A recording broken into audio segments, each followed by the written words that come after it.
तर next problem आहे आपल्याजवळ. Find the value of k if 2x plus y is equal to 0 is one of the line represented by 3x square plus kxy plus 2y square is equals to 0. तर आता लक्ष द्या इकडे थोडंसं. आपल्याला कशाची किंमत काढायची? k ची. कोणाची किंमत काढायची? आपल्याला k ची किंमत फाइंड आउट करायची. तर बघा आता कसं करायचं. मग आता जुन्या पद्धतीमध्ये कसं होतं माहितीये का, हा प्रॉब्लेम थोडासा लेंथी होता ओल्ड सिलेबस मध्ये. ओल्ड सिलेबस मध्ये इथे काय करायचं होतं, या लाईनीचा स्लोप काढायचा, राईट. म्हणजे तो स्लोप काय असणार आपला, m1 असणार. मग रिलेशन लावायचं m1 प्लस m2, त्याच्यानंतर m1 इंटू m2, या दोघांच्या याच्यावरून किंमत काढून k ची किंमत काढायची. खूप कॉम्प्लिकेटेड होता, राईट. तर त्याला अल्टरनेट मेथड होती ऑक्झिलरी इक्वेशनची. कशाची होती? ऑक्झिलरी इक्वेशनची. तर इथं आता ह्या सिलेबस मध्ये, न्यू सिलेबस मध्ये डायरेक्टच काय केलं, ऑक्झिलरी इक्वेशन सोबत कम्पेअर करून सॉल्व्ह करून टाकलं. तर आता बघायचं. मग सोल्युशन मध्ये बघूत. आपल्याजवळ काय, द स्लोप ऑफ लाईन, कोणती लाईन आहे, 2x plus y is equals to 0. तर आता तुम्हाला स्लोपचा फॉर्म्युला माहितीच असेल. स्लोपचा फॉर्म्युला काय, m is equals to slope m is equals to minus a divided by b. आता what is the a and what is the b? a म्हणजे coefficient of x and y म्हणजे b म्हणजे coefficient of y. a म्हणजे कोण आहे, coefficient of x and b म्हणजे कोण, coefficient of y. तर बघा आता m इज इक्वल्स टू काय भेटेल मग आपल्याला इथं, minus as it is a, coefficient of x कोण आहे 2, कोएफिशियंट ऑफ y कोण आहे 1. तर आपल्याला स्लोप ऑफ लाईन काय भेटला, m is equals to -2.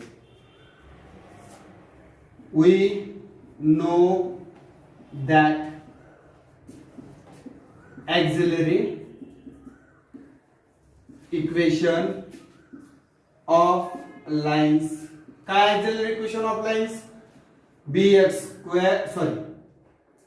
square plus 2hm plus a is equals to 0, right.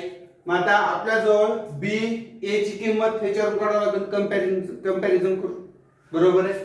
मग नाव we have b is equals to what, b कुठे असते फॉर्म्युल्यानुसार, ax square plus 2hxy plus by square. b म्हणजे कोण इथं 2 आहे, b म्हणजे कोण आहे 2. त्याच्यानंतर इथं b 2hm, सॉरी हा या ठिकाणी थोडंसं लिहिण्यात गडबड झाली, 2hm. तर आपल्याजवळ 2h ची किंमत कोण आहे, k आहे, राईट. पर्टिक्युलरली आपल्याला याची किंमत काढायची गरज नाही, मग काय कॅल्क्युलेशन करत नाही मी. आणि परत a ची किंमत बघा इथे, कंपॅरिझन बघा ना तुम्ही, 2h आणि a is equals to how much, right. ठेवून टाका मग किमती. आणि आपल्याजवळ already m is equals to काय, -2. कुठं सापडलाय बघा वरी, स्लोप ऑफ लाईन, बरोबर आहे. माझा एक ठेवून टाका इथं, काय भेटेल, b ची किंमत 2 इन ब्रॅकेट -2 स्क्वेअर प्लस, समजाले ना, याच्यामध्ये ठेवून टाकायची, राईट, प्लस 2h ची किंमत काय आपल्याजवळ k, राईट. m ची किंमत -2, a ची value 3 equals to 0. That's it, clear. मग आता कॅल्क्युलेशन करायचं आपल्याला. 2 -2 चा स्क्वेअर 4, आता या दोघांचं कॅल्क्युलेशन -2k and 3 ला 3 इज इक्वल्स टू 0. गुणा multiplication 8 -2k plus 3 equals to 0. Addition करून घ्या दोघांचं, किती 11, -2k 11 इक्वल्स टू 0 प्लस 11 तिकडे जाऊन काय होतील -11. This minus and this minus get cancel. k equals to how much, 11/2. तर k ची किंमत काय भेटली आपल्याला, 11/2. एकदम सिंपल प्रॉब्लेम. चला आपण नेक्स्ट प्रॉब्लेम बघू. हे लिहून घ्या.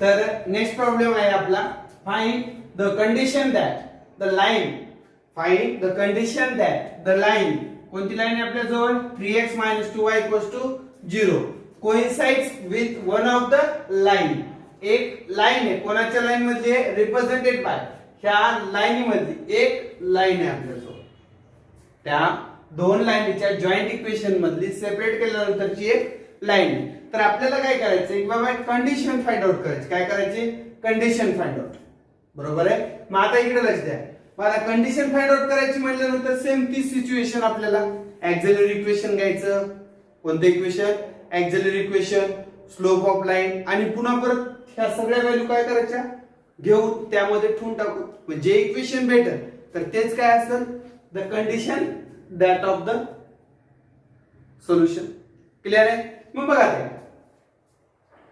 एकदम सोपा प्रॉब्लेम आहे the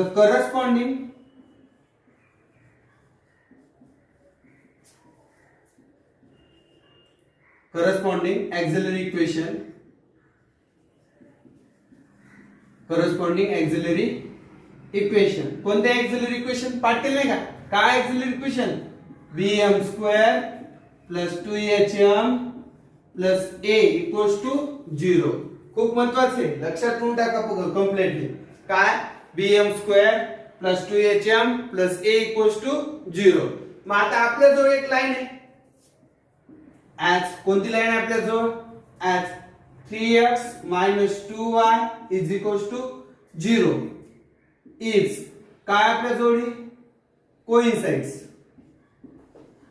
coincides with one of the line represented by कोणामधली आहे याच्यामध्ये ax² + 2hxy + by² = 0 मग आता काय करायचं आपल्याला या लाईनीचा स्लोप काढायचा स्लोप म्हणजे कोण भेटणार m कुठे आहे हे बघा राईट मग आता असं लिहितील का स्लोप ऑफ लाईन कोणत्या लाईनचा 3x - 2y = 0 चा काय भेटेल स्लोप काय m = फॉर्म्युला अगोदरच्या प्रॉब्लेम मध्ये काय होता -a/b राईट -a म्हणजे कोण सॉरी a म्हणजे कोण कोएफिशिएंट ऑफ x आणि b म्हणजे कोण कोएफिशिएंट ऑफ y क्लियर आहे ना ठेवून टाका किमती minus at it is 3 right coefficient of x कोण आहे 3 आहे coefficient of b sorry coefficient of y b आहे ना मग कोण आहे b -2 this minus and cancel काय भेटेल आपल्याला ओव्हरऑल कॅल्क्युलेशन 3/2 मग m ची किंमत काय भेटली 3/2 आता या सगळ्या व्हॅल्यू कुठे ठेवायच्या ऑक्झिलरी इक्वेशन मध्ये m ची किंमत फक्त m ची ठेवायची नाही a b ची तर व्हॅल्यू नाही तेच आपल्या जो देअरफॉर बघा काय भेटेल मग आपल्याला इथं m ची किंमत ठेवून टाका बरं इथं b m ची किंमत 3/2 होल स्क्वेअर प्लस 2h पुन्हा परत m ची किंमत 3/2 त्याच्यानंतर प्लस आणखी हा कोण आहे a आहे a ची व्हॅल्यू नाही आपल्या जवळ is equal to sorry a at it is equal to 0 आता कॅल्क्युलेशन मध्ये बघितलं तर b 9/4 याच काय भेटेल 6h/2 कॅल्क्युलेशन करू नका सिंपल राहू दे तसं a ला a इज इक्वल्स टू 0 आता सिंपल आहे डिनॉमिनेटर 4 आहे इथं 2 आहे इथं काहीच नाही मग आपण काय करू प्रत्येकाचा डिनॉमिनेटर 4 करण्याचा प्रयत्न करू एकदम सोपं आहे हे बघा 9b/4 आता इथं 4 येण्यासाठी आपल्याला काय करावं लागेल न्यूमरेटर आणि डिनॉमिनेटरला किती मल्टिप्लाय करावं लागेल 2 न किती भेटेल 12h/4 राईट आणि इथं छेदात तो कोणीच नाही 4a/4 = 0 मग आता नीट व्यवस्थित लक्ष द्या सर्वांचा छेद कसा आहे सॉरी सर्वांचा डिनॉमिनेटर कसा आहे, सेम आहे, 4 4 4 बघा बरोबर आहे. तर मग आपली डायरेक्ट न्यूमरेटरची काय होईल, ऍडिशन होऊन जाईल. राईट, ऍडिशन असेल ऍडिशन, सबट्रॅक्शन असेल सबट्रॅक्शन. राईट, काय भेटेल 9b plus 12h plus 4a divided by 4 equals to 0. 4 हा काढून टाका तिकडे, मल्टिप्लाय मध्ये जाऊन 0 होऊन जाईल. काय भेटेल मग फायनल आन्सर आपल्याला 4a plus 12h plus 9b equals to 0, which is required condition of that given lines. That's it. लिहून घ्या.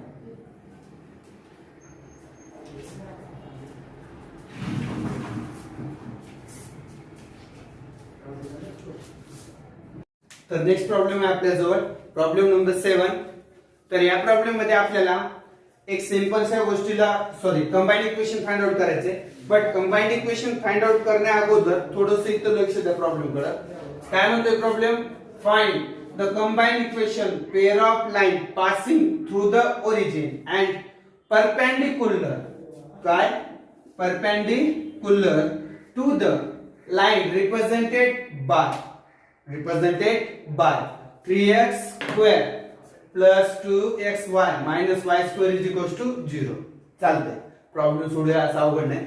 आता ह्याच्या अगोदर थोडे प्रॉब्लेम बाबतीत बोर्ड बाबतीत सांगायचं म्हणजे हा याच्या रिलेटेडचे जे काही प्रॉब्लेम आहेत बोर्ड मध्ये, तर याच्या अगोदरच्या पेपर मध्ये बऱ्याच वेळा पडलेले आहे. 2018-19 पडलेला आहे. राईट, तर आपल्याला ह्याला प्रॉब्लेमला सॉल्व्ह करायचं आणि ते पण 4 मार्कासाठी पडलाय. किती मार्कासाठी, 4. मग आता प्रॉब्लेम सोडवण्यासाठी आपल्याला सर्वात महत्वाची गोष्ट आहे ती म्हणजे परपेंडिक्युलर. कोणती आहे, परपेंडिक्युलर. मग आता परपेंडिक्युलर कडे जर बघायचं असेल तर आधी आपल्याला स्लोप ऑफ लाईन कडे बघावं लागेल. कशाकडे बघावं लागेल, स्लोप ऑफ लाईन. मग आता एक छोट्याशा गोष्टीकडे लक्ष द्या एकदा. तर हे प्रॉब्लेमचं सोल्युशन नाही, एक बेसिक कन्सेप्ट सांगतो तुम्हाला, खूप महत्वाच्या. आता आपल्याला माहिती आहे, काय माहिती आहे की tan theta equals to m1 minus m2 divided by 1 plus m1 m2. Right, मग आता तुम्हाला माहिती आहे अँगल 0 असेल किंवा अँगल 180 असेल किंवा अँगल दाखवत नसेल तर लाईन काय असतात, पॅरलल असतात. काय असतात, लाईन पॅरलल लाईन. काय समजाले का, काय म्हणाल तुम्हाला, जर अँगल थीटाची किंमत 0 असेल तर आपल्याला लाईन काय असतात, पॅरलल. आणि जर theta is equals to 90 degree असेल, काय असेल 90 डिग्री, तर लाईन आर परपेंडिक्युलर. तेवढी मोठी स्पेलिंग करून देतो, काय लिहितात त्याला, परपेंडिक्युलर. मग आता एक छोट्याशा गोष्टीकडे लक्ष ठेवा. आपण m1 आणि m2 ची किंमत बरोबर आहे. आता या ठिकाणी 0 येण्यासाठी कोण tan theta is equals to आपल्याला थीटाची किंमत 0 जाणायची असेल तर काय काय करावं लागेल आपल्याला, हे बघा 0 येण्यासाठी काय करावं लागेल, मग m1 मायनस m2 ची किंमत 0 आणावं लागेल. बरोबर आहे, म्हणजेच m1 इज इक्वल्स टू काय लिहिता येईल, m2. m1 is equals to काय लिहिता येईल, m2. जर m1 आणि m2 ह्या दोन्हीच्या किमती, दोन्हीच्या बरं दोन्ही स्लोपच्या, आता m आपण काय म्हणतो स्लोप आणि m2 काय स्लोप आहे. m1 is a slope of first line, m2 is a slope of second line. जर दोन्हीही सेम असतील, दोन्हीही काय असतील, सेम असतील, तर आपल्याला हे बघा लक्ष द्या, आपल्याला त्या दोन लाईन काय असतील, पॅरलल असतील. काय असतील लाईन, त्या पॅरलल. मग असं सांगितलं की त्या लाईन दोन पॅरलल आहेत, तर त्या दोन लाईन पॅरलल आहेत म्हणजे काय म्हणावं लागेल, म्हणजे त्यांची स्लोप पण काय सेम आहे. स्लोप पण काय सेम आहे, म्हणजे एक कंडिशन क्लिअर झाली. जर if lines are parallel then the slope are same, the slope are same. मग असं येऊ शकतं. मग आता दुसऱ्या कंडिशन कडे बघायचंय आपल्याला. थीटा जर 90 करायचं असेल, आता 90 म्हणल्यानंतर नीट व्यवस्थित लक्ष द्या बारकाईने. tan थीटा 90 असेल तर याची किंमत काय येते आपल्या जवळ, इन्फिनिटी. काय ते इन्फिनिटी. आणि तुम्हाला अगोदरच माहिती आहे की कोणत्याही any number divided by 0, any number divided by 0 does not finite, त्याला आपण काय म्हणतो इनफायनाइट. बरोबर आहे ना. तर ते व्यवस्थित बारकाईने लक्ष द्या थोडस, काळजीपूर्वक. आपल्याला काय करायचं होतं इथं, टॅन थिटा इन्फायनाइट कितीला असतो 90 डिग्रीला असतो. बरोबर आहे ना. मग आता आपल्या जवळ कोणाची किंमत 0 आली पाहिजे, 1 प्लस m1 m2 ची किंमत काय आली पाहिजे 0. जर 0 आली तरच हा काय होईल इन्फायनाइट होईल. आणि हा इन्फायनाइट झाला तर थिटा काय भेटेल 90 डिग्री. क्लिअर आहे ना. मग आता 90 डिग्री भेटेल व्यवस्थित आहे. मग आता इथे काय करता येईल आपल्याला, m1 m2 is equal to काय भेटलं मायनस, म्हणजे प्लस वन तिकडे जाऊन काय झाले मायनस. म्हणजे m1 इज इक्वल टू काय भेटेल -1 बाय m2 आणि m2 is equal to -1 by m1. आता या ठिकाणी थोडं लक्ष द्या, जर परपेंडिक्युलर दोन लाईन असतील, परपेंडिक्युलर लाईन काय असतील दोन्ही, तर त्यांचे स्लोप काय असतील reciprocal with multiplication of minus, with multiplication of minus. m1 equals to -1 by m2 and m2 is equals to -1 by m1. Clear आहे. हे काय असतील त्यांचे स्लोप असतील. कसे असतील परपेंडिक्युलर चार्जेस. काय असतील परपेंडिक्युलर चार्जेस. बारकाईने लक्षात राहील, व्यवस्थित समजलं सगळ्याला, राईट. तर आता आपल्याला या प्रॉब्लेम कडे वळायचं. कुठं प्रॉब्लेम कडे. तर बघा आता,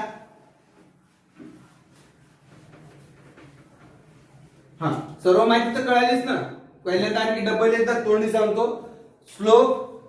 दोन लाईन पॅरलल असतील तर स्लोप काय असतात सेम, आणि दोन लाईन परपेंडिक्युलर असतील. आता समजा का ही लाईन आहे, हे बघा अशी लाईन आहे, आणि या लाईनला काय झाली, ही एक लाईन परपेंडिक्युलर आहे. या लाईनचा स्लोप समजा 3 आहे, थोडासा अँगल पाहिजे. हे बघा लाईन आणि या लाईनला काय परपेंडिक्युलर आहे. आता या लाईनचा स्लोप किती आहे 3 आहे. या लाईनचा स्लोप काय 3 आहे. जस्ट आपण इमॅजिन केले, असं काही कन्सिडर कंपल्सरी नाही.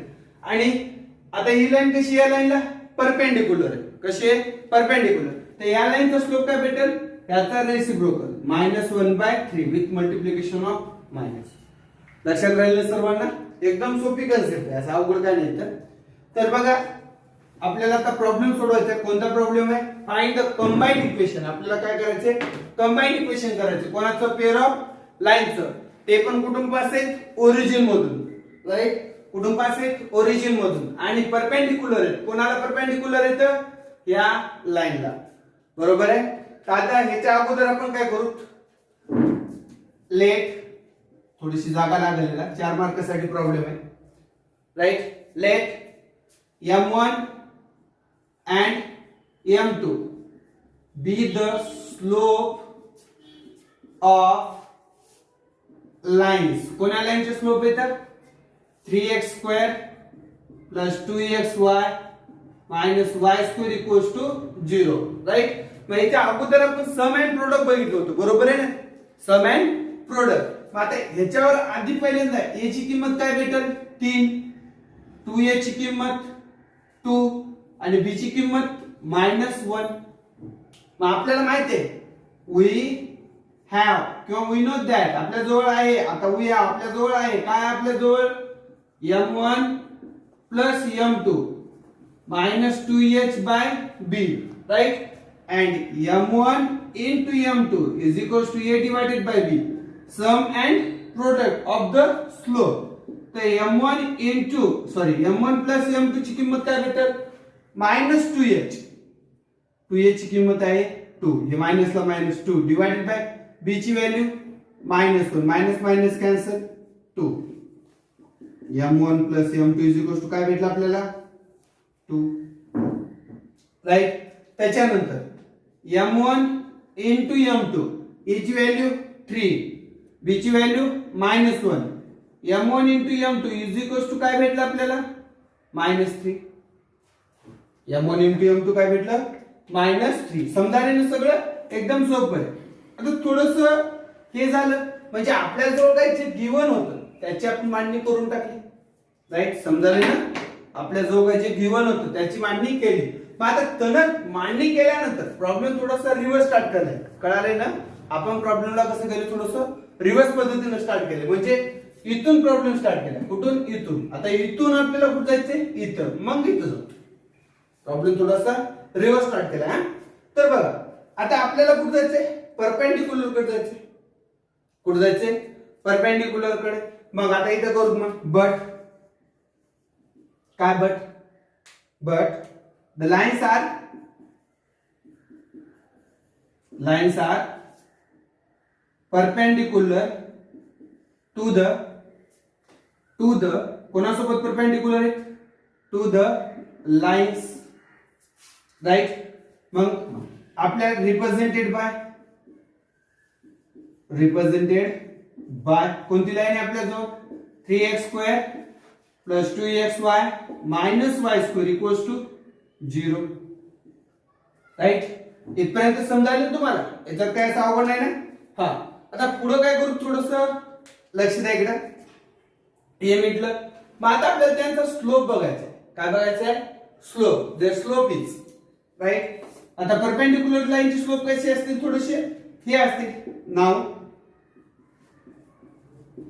देअर स्लोप इज, स्लोप आता थोडी उलटी होती. -1/m1 and -1/m2.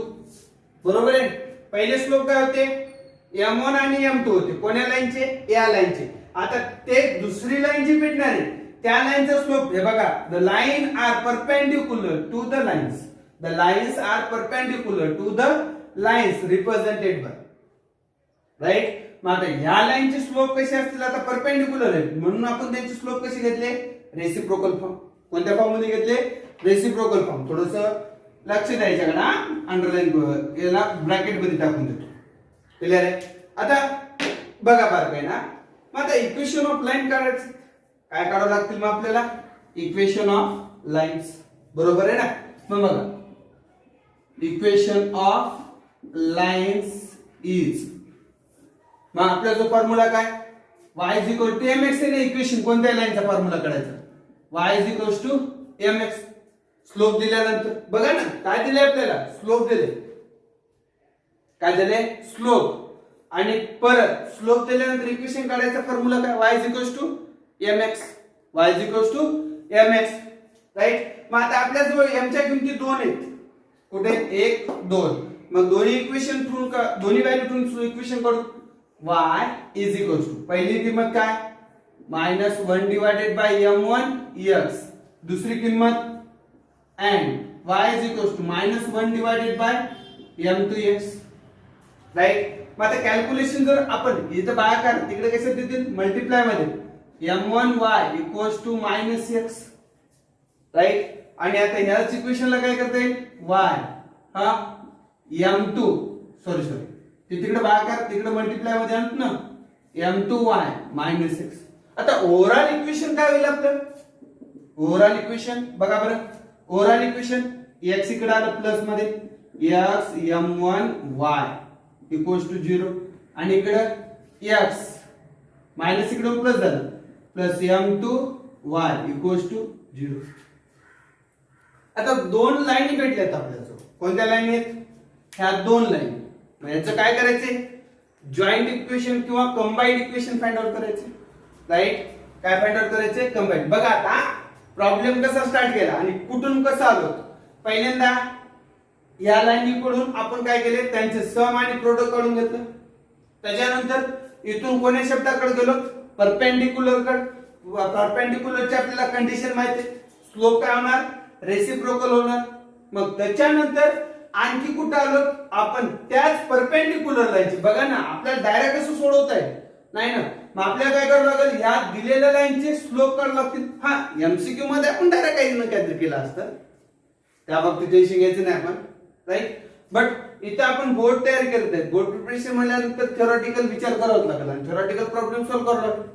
आणि प्रॉब्लेम पण किती मार्काला पडणार आहे? 4 मार्कासाठी. तर ह्याचा विचारानं आपल्याला बघावंच लागेल. मग आपण इथे ठेवून टाकले या दोन किमती.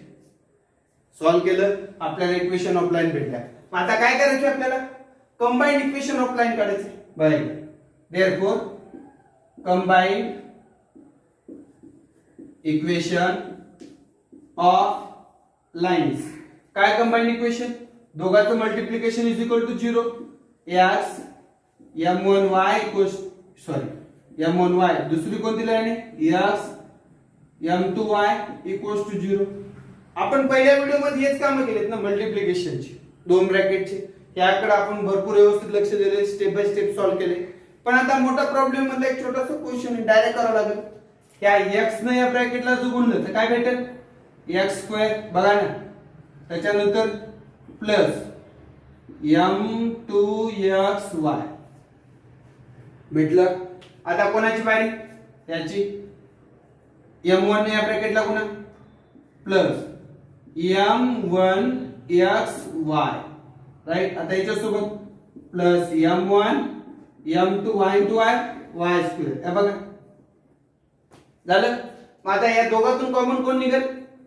xy. काय भेटेल? x² प्लस m1, आपल्याला xy कॉमन काढायचे म्हणजे m1 प्लस m2 काय भेटलं? xy प्लस, सांगा. हा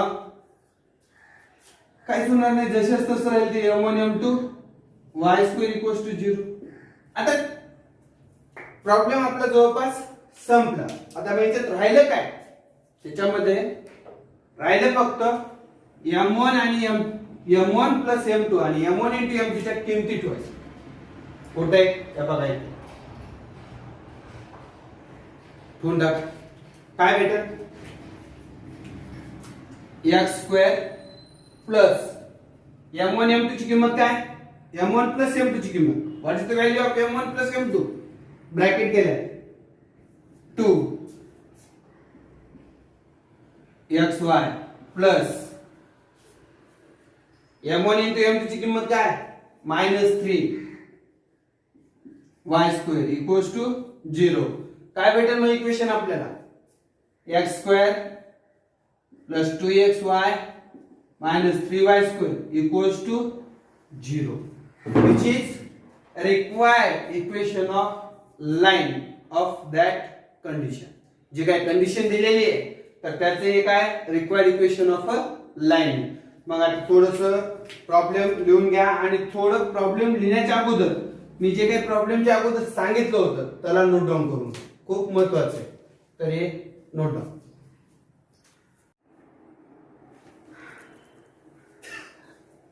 हा, तर आता नेक्स्ट प्रॉब्लेम आपल्याकडे आहे नंबर 8. किती नंबरचा आहे? 8. तर हा लास्ट प्रॉब्लेम आहे आपला सॉल्व प्रॉब्लेम मधला, बोर्ड पुस्तकातला. बोर्ड पुस्तकामधला सॉल्व प्रॉब्लेम हा लास्ट आहे. तर या लास्ट प्रॉब्लेम मध्ये काय सांगितले बघा. आता find the value of k. K ची किंमत काढायची. कुठे के? बघा इथे सापडला के, मिडलं वांद, right. Find the value of k if slope of one of the line represented by, या लाईन मधला एक स्लोप आहे तो कसा आहे? is 4 times the slope of other line. दुसऱ्या लाईनच्या 4 पट आहे. मग आता काय करायचं माहिती आहे का? इथं एक अंडरलाईन करून घ्या. जरी तुम्ही प्रॉब्लेम लिहून घेत असताल ना, प्रॉब्लेम लिहून घेत असताल तरी या शब्दाला थोडंसं अंडरलाईन करा. Slope of one of the line is 4 times the slope of other line.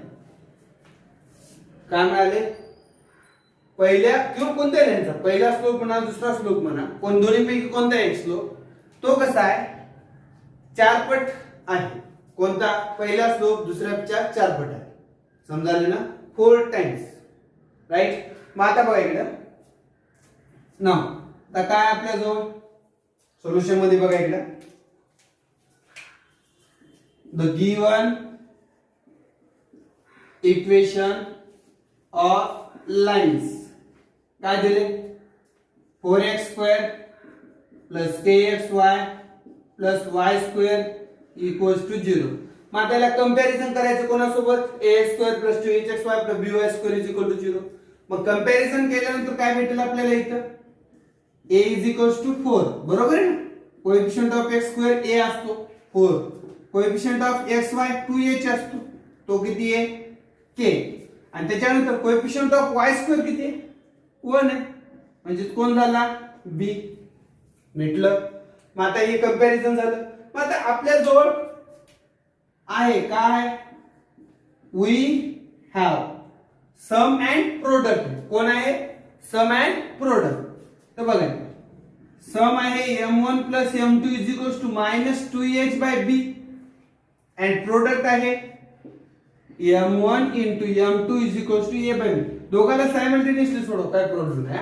सोबत सोडवला तर हरकत नाही, अल्टरनेट सोडवला तरी काय हरकत नाही. बघा आता m1 प्लस m2 हा मायनस 2h म्हणजेच कोण, मायनस k. b ची किंमत 1, व्हॅल्यू कॅन्सल याचं. And m1 into m2 a ची किंमत what is value of a 4, b ची व्हॅल्यू 1. आता final m1 plus m2 is equals to minus k and m1 into m2 is equals to 4. Right. आता from given condition, from given condition काय condition आहे आपल्या जवळ given, की पहिला slope दुसऱ्या लाईनच्या किती पट आहे म्हणा, 4 पट आहे. म्हणजे m1 इक्वल्स टू काय भेटलं, 4m2. कंडिशन कळाली ना. कसं बघा, अंडरलाईन करायला सांगितलं. Slope of one of the line is 4 time the other. बघा एक स्लोप दुसऱ्याच्या किती पट आहे, 4 पट. राईट. मग आता ठेवून टाका कंडिशन. m1 किती आपल्या जवळ 4m, 4m2 plus m2 equals to minus k. Right. आणि इथं हे बघा m1 च्या ठिकाणी काय ठेवायचे, 4m2 इक्वल्स टू 4. बरोबर आहे. मग आता या दोघांचं calculation 5m2 equals to minus k आणि इकडं m2 square 4m2 square equals to 4. This 4 and this 4 get cancel होतील ना. मग आपल्या जवळ m2 ची किंमत काय भेटली, मायनस k डिवाइडेड बाय 5. आणि इथं आपल्या जवळ m2 ची किंमत काय, m स्क्वेअर ची किंमत काय भेटली 1. मग आता ही व्हॅल्यू काय करू, तिथे ठेवून टाकू. m2 ची किंमत काय आपल्या जवळ मायनस k डिवाइडेड बाय 5. तर कुठं ठेवून टाकू, इथं. चालेल.